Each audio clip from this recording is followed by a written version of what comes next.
अस्सलाम वालेकुम दोस्तों, मैं हूँ आपका होस्ट उस्मान और आप देख रहे हैं हमारा YouTube channel inspect food ingredient guide episode ना। आज का जो हमारा एपिसोड है उसमें हमारा जो इंग्रेडिएंट है वो है gelatin. Gelatin basically multiple forms में मिल जाता है, आपको पाउडर फॉर्म में भी मिल जाता है, जेल फॉर्म में भी मिल जाता है। अब है क्या चीज़ जेलेटिन, इसके ऊपर हम डिस्कशन करते हैं। हमारे जो आज के हमारे टॉपिक है उसमें यह है कि हमें ये जानेंगे हम कि जेलेटिन क्या है, किस तरह बनता है, इसको किन किन आइटम्स में यूज़ किया जाता है, फूड आइटम्स में, नॉन फूड आइटम्स में, इसके एडवांटेजेस क्या हैं, डिसएडवांटेजेस क्या हैं। फिर हम इसको लास्ट में कंक्लूड करेंगे कि आइदर हमने इसे यूज़ करना चाहिए कि नहीं करना चाहिए। अच्छा, हम सबसे पहले ये देख लेते हैं कि जेलेटिन है क्या ना। जेलेटिन जो है एक टाइप ऑफ प्रोटीन है जो कि हमें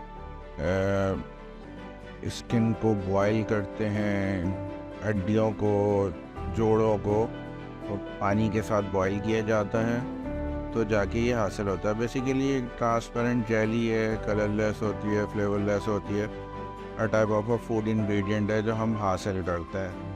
अब ये कि जानना चाहिए कि जेलेटिन बनता कैसे है, कि जानवरों की स्किन, हड्डियों, जोड़ों को पानी के साथ बॉईल करके बनाया जाता है। तो बेसिकली हम कौन कौन से जानवर इसमें यूज़ कर रहे होते हैं वो हैं काऊ, पिग और फिश, सही है। तो जो वर्ल्ड वाइड यूज़ होता है वो तो मोस्टली पिग होता है, क्योंकि वो नॉन मुस्लिम कंट्रीज़ हैं, वहाँ तो ये हलाल है उनके लिए। हमारे कंट्री में ये ममनू भी है, हराम भी है। तो हमारे कंट्री में और मुस्लिम कंट्रीज़ में मोस्टली काओ की बोन्स के थ्रू ये प्रोसेस किया जाता है, एक्सट्रैक्ट किया जाता है। फ़िश का प्रोसेस भी होता है मगर वो बहुत लिमिटेड हद तक है। इसी तरीके से क्या होता है, हम जेलेटिन जो है ना प्लांट के थ्रू भी एक्सट्रैक्ट करते हैं। वो बहुत ही एक्सपेंसिव प्रोसेस होता है, उसको ठीक लिमिटेड पर्पस तक यूज़ किया जाता है। मोस्टली जो यूज़ होता है वो काऊ होता है या पिग होता है। अब इसकी सोर्स तक जाना कि हमारे कंट्री में क्या आइदर प्रॉपर यूज़ हो रहा है, काऊ का ही यूज़ होता है या कोई और जानवर का यूज़ ना कर रहा हो, तो ये इन डेप्थ डिटेल्स हैं। अगर हम जाएँ, वर्किंग करें तो हमें आइडिया होगा। हमें बस ये जानना ज़रूरी है कि जो हमें जेलेटिन कंपनीज़ में प्रोवाइड किया जाता है मुख्तलिफ़ फैक्ट्रीज़ में, मैन्युफैक्चरिंग प्लांट्स में, क्या वो काऊ का ही है या कौन सा है, तो इस पे हमें फोकस करना चाहिए मेन ना।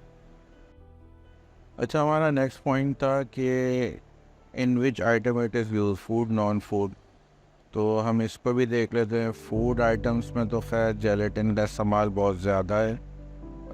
हमारे मोस्टली कोल्ड ड्रिंक्स में इस्तेमाल है, केक्स में इस्तेमाल होता है, जेलीज़ हैं, बच्चों की जेलीज़ आती है उसमें होता है, या हम लोग कस्टर्ड जेली होता है उसमें यूज़ होता है। और बहुत सारी हमारे ऐसे आइटम्स हैं जिसके अंदर हमारा ये जेलेटिन का इस्तेमाल बहुत ज़्यादा है।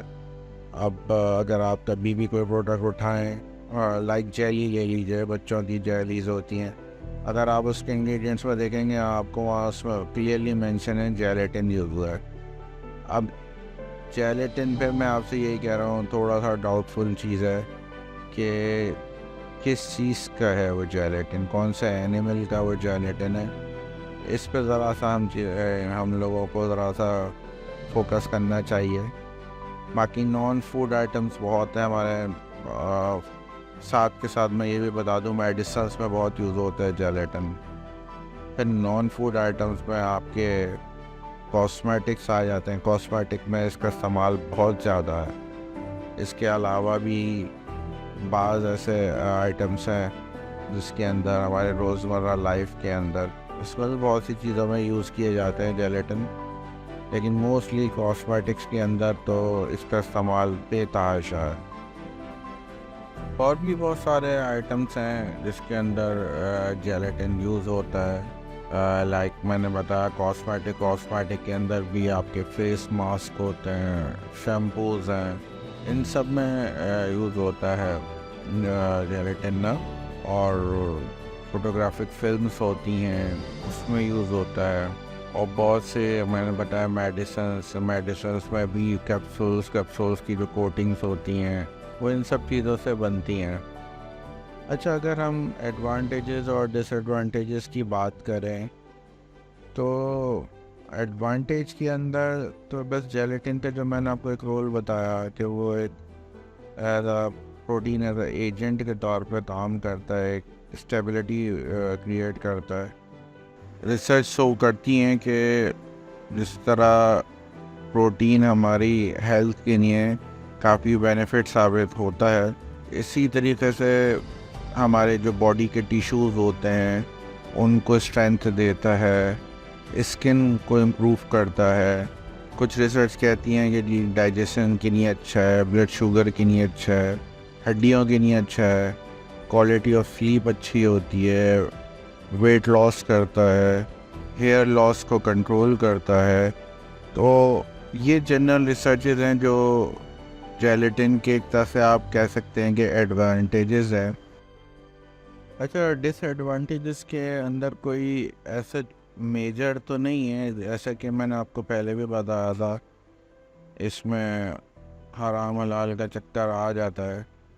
तो इसके अलावा अगर एक्सेसिव यूज़ करते हैं तो एक तरह से आप कह सकते हैं कि आपका डाइजेशन में प्रॉब्लम हो सकती है, हार्ट बर्न हो सकता है, ब्लीचिंग हो सकती है, या इन सम केसेस लोगों को एलर्जी भी हो जाती है। वो भी ये सब एक्सेसिव यूज़ पर है।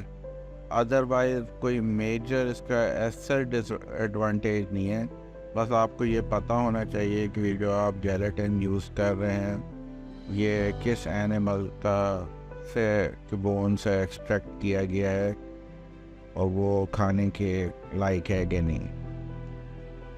और साथ के साथ अगर हम इसको कंक्लूड करने पे चलें तो मैं तो हमेशा यही कहता हूँ कि हम लोगों को चीज़ें बहुत अच्छी लगती हैं कि जो हम खाते पीते हैं, जो हमें पसंद आए, मगर समटाइम्स हम उसके बैक एंड पे नहीं देखते। तो हमें ख़ास तौर पे इस चीज़ का ख्याल रखना चाहिए कि सबसे पहले इंग्रेडिएंट्स पढ़ने चाहिए।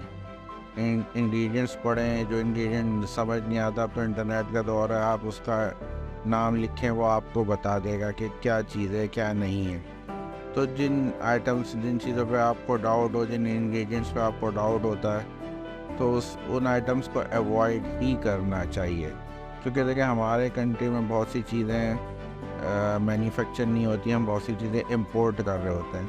अब जब हम इंपोर्ट करते हैं, मोस्टली नॉन मुस्लिम कंट्री से इंपोर्ट करते हैं, तो फिर वहाँ इस हराम हलाल का चक्कर आ जाता है। तो अवॉइड करना चाहिए।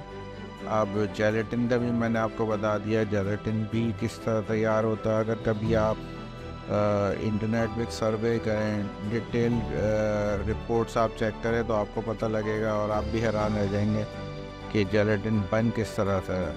मैं तो सिर्फ आपको एक जनरल आइडिया दे रहा हूँ कि इसको किस तरीके से बनाया जाता है। तो कुछ जगहों पे अच्छी कंट्रीज़ में उसको बहुत अच्छे तरीके से प्रिपेयर करते हैं। अगर वो प्रॉपर लाइक काओ के से एक्सट्रैक्ट किया जा रहा है तो मच बेटर है। लेकिन फिर मैं आपसे वही बात करूँगा, मोस्टली कंट्रीज़ में जेलेटिन जो है वो पिग से एक्सट्रैक्ट किया जाता है। तो हमें बस अवॉइड करना चाहिए उन चीज़ों को, या उसकी पहले डिटेल आप इंफॉर्मेशन कलेक्ट कर लें। और बहुत सी वैरायटियाँ हैं, आप दूसरे आइटम्स भी खा सकते हैं, ऐसी चीज़ों को आप अवॉइड भी कर सकते हैं, तो ज़्यादा मच बेटर होगा। तो गाइस, आज आपको हमारी वीडियो कैसी लगी कमेंट में बताइएगा। उम्मीद है आपको मैंने थोड़ी सी इन्फॉर्मेशन दी है, आप उसको अपने एंड से ज़रूर चेक करेंगे और वेट कीजिएगा मेरी नेक्स्ट वीडियो का। वो भी मैं आपको एक कोई ख़ास इंग्रेडिएंट से रिलेटेड बताऊंगा। होपफुली आपने एंजॉय किया होगा, थोड़ी बहुत आपको ये वीडियो इन्फॉर्मेटिव लगी होगी। Thank you.